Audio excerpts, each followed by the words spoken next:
So one of the most important thing that the budget has done for the startup is cancelled and the angel tax. Now the angel tax was basically levied by Pranab Mukherjee, who was the finance minister in 2012, and this was one of the worst tax that startups used to face.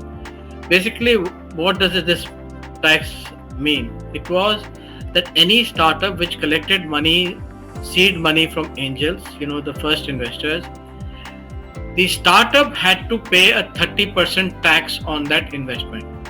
So effectively, all the investment that used to come in the first round or the seed round in a startup, 30% was taken away by the government. Now this effectively reduced the amount of angels investing.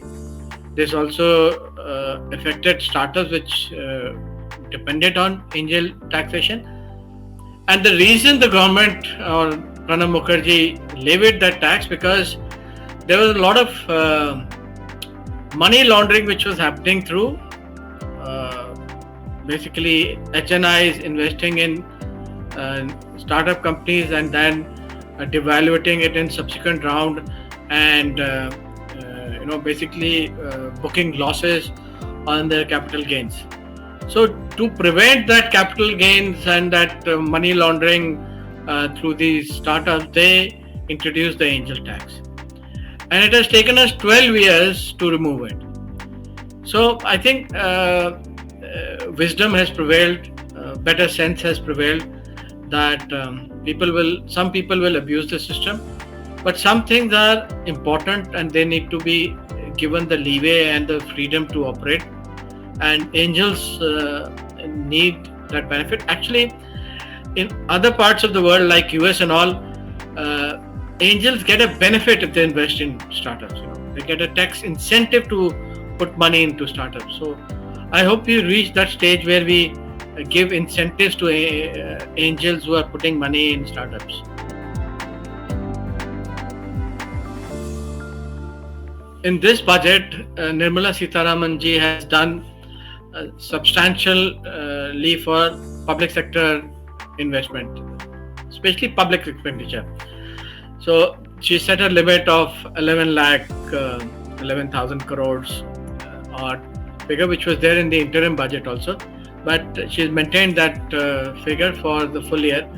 And this will be the public expenditure on capital expenditure, basically from the government side. And the hope is that this will be followed by private sector also making investment. But private sector investment has been basically lagging for the last many years, and it is partially because of low demand or tepid demand and overcapacity. So basically the government has to look for ways and means to increase consumption. And some of the welfare schemes that the government runs and there's some of the new schemes that they've introduced are expected to generate further private sector investment, particularly in some of the new areas that the government is trying to attract investment. Growth is still going to be driven, at least for the coming year, from public expenditure. And till such time that the rural distress is not managed, we will not see an overall consumption demand rising in the economy. So for the first time, the government has addressed in a full measure the conundrum of the jobs. Basically, what is happening in the economy is that whether it is manufacturing or services, the amount of capital needed for generating a job is rising tremendously. And the government has been focusing on the capital side in the sense that take for instance the production linked incentives. All production linked incentives are linked to how much capital has been invested. But capital does not guarantee that it will generate jobs. Actually, if more first capital goes into buying land, which is expensive in the country, and it sucks a large amount of capital, but it does not generate jobs. Secondly, capital goes into plant and machinery. Again, if too much capital is invested into plant and machinery, it leads to automation, it leads to robotics, and again, it reduces the number of jobs that a plant could produce or a manufacturing unit could produce.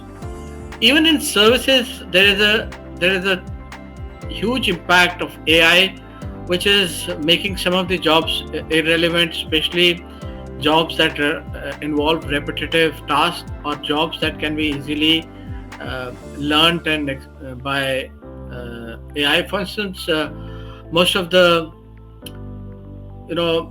query jobs or the telephone related query jobs, which were either sales or addressing services, is being automated through AI. But what the government has done this time is that, and CIPP has been advocating this for a long time. We have been suggesting that the government needs to basically move from production-linked incentives to job-linked incentives. And a first trial or scheme has been launched by the finance minister in this budget. The scheme basically involves giving incentives at the entry level to both the employee and the employer. First-time employees are being given up to 15,000 rupees, equivalent to their first month salary, spread over 3 months. And the employer is also being given an incentive for hiring a fresher. The objective is that companies will hire interns or hire freshers on the job, train them, and these people will become employable and productive for the company over a period of time. So this is a good beginning, but more has to be done in this space, and we believe that the government needs to create new sectors. Particularly, we've been advocating that they need to create sectors in the culture area. Specifically, culture can contribute as much as 1.8 to 2.2% of the GDP, and substantial number of jobs, because these are labor-intensive jobs and these are geographically dispersed jobs, as in they're not concentrated around one city or few cities. They are spread across the supply chain of the culture or the region. They can also be created in a rural area. Second is, we have been proposing that tourism creates an enormous number of jobs. Every rupee invested in tourism creates a multiplier effect of 8 times, and these jobs are again dispersed. They're skill jobs, and they cannot be replaced by either automation or by AI. Hence, the government needs to focus on these two areas in a mission mode, and these two areas are allied to each other in the sense that culture feeds off tourism and tourism feeds off culture. The government has made a beginning with it in Gaya by announcing the two temples there, which are basically expected to generate religious tourism and also create jobs in Gaya. One of the biggest areas where the government needs to focus is agriculture. And the government keeps saying that they are doing a lot for agriculture. Even in this budget, the government has increased its expenditure in the rural areas. The Prime Minister Garib Gram Sadak Yojana allocation has gone up. Prime Minister Rural Awas Yojana, the allocation has gone up. I mean, not the allocation, but the scheme was already announced immediately when the government was formed, of 3 crores or so. The government has also said that they are going to train 1 crore farmers on natural farming. But I think one very important thing that gets missed in this whole thing is that, one, there is no concurrence even within the government's different agricultural departments on what natural farming actually is and how is it different from organic farming. One. Second, is natural farming the same as regenerative farming, or and I don't think that the government has an actual definition of what natural farming is.